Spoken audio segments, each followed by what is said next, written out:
We suffered from the terrorism of the IRA, but we didn't go and bomb Dublin. More people have died in Gaza in a month than in Ukraine in the past nearly 2 years.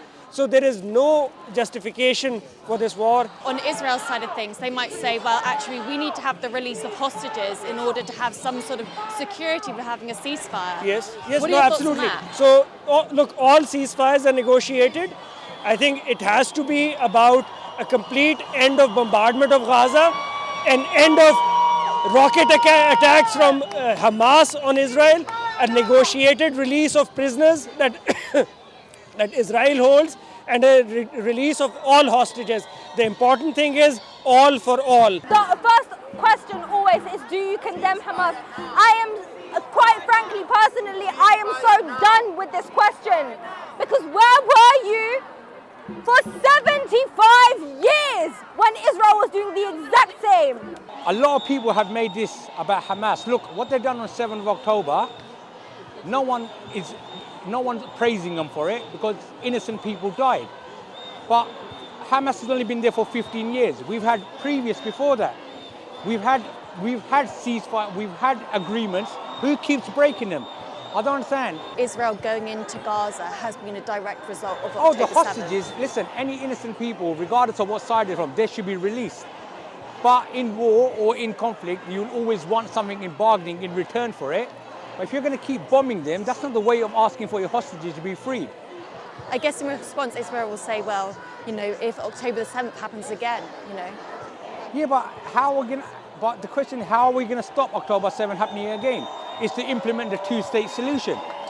I guess Israel will say to get rid of Hamas. Sorry? I guess Israel will say to get rid of Hamas. Yeah, but if you flip that question and someone asked that, if Hamas was in Israel, would people support the whole of Israel being bombed? How can you live peacefully and ask for peace when your whole entire family has been bombed and hurt and killed over and over and over again? And people are asking whether or not you condemn these actions. I don't think that the Israelis have an end game. I don't think they know what they're going to do at the end of this. And this won't be the first conflict in the Middle East where this was true.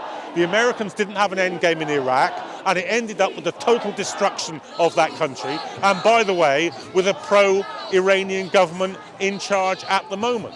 So I think this will be an absolute standing disaster, which will bring instability to the Middle East on a wholly greater scale than we've already seen it. Oh my God, I wish we had Jeremy Corbyn. Do you? Why do you say that? Because he is a man of integrity. He has a sense of human rights. There is not an ounce of anti-Semitism in him. And I just believe he knows what's right. He started the anti-war movement after all. And that was before the Iraq War. So A lot of people would disagree with you on that. I know. Yeah. Maybe he wouldn't be a good leader, but he'd certainly be good for us at this time. We've seen pictures of people holding up placards at these marches, perhaps have got anti-Semitic connotations. I condemn that. I condemn anything. Do you think that perhaps it's sort of distracting from the cause? You know, it is a minority, but it has created a lot of... on demonstrations. There will be other people who come, but I deplore the rise in violence against Jewish people, and I'm absolutely disgusted that Jewish schools in London have been afraid to open and smeared with red paint. This is what hatred, this is what we're driven to. Look, there are chants, these have been around for a while. The Americans love to talk about from sea to shining sea. We have Britannia will rule the waves. Now, if I want to start arguing that ruling the waves is a symbol of slavery and sea to shining sea is genocide of the Native Americans, that is an absurd argument. So we should not police what people are saying, especially when they've said that this is not anti-Jewish, it is about Palestinian freedom, which is fully aligned with Jewish freedom.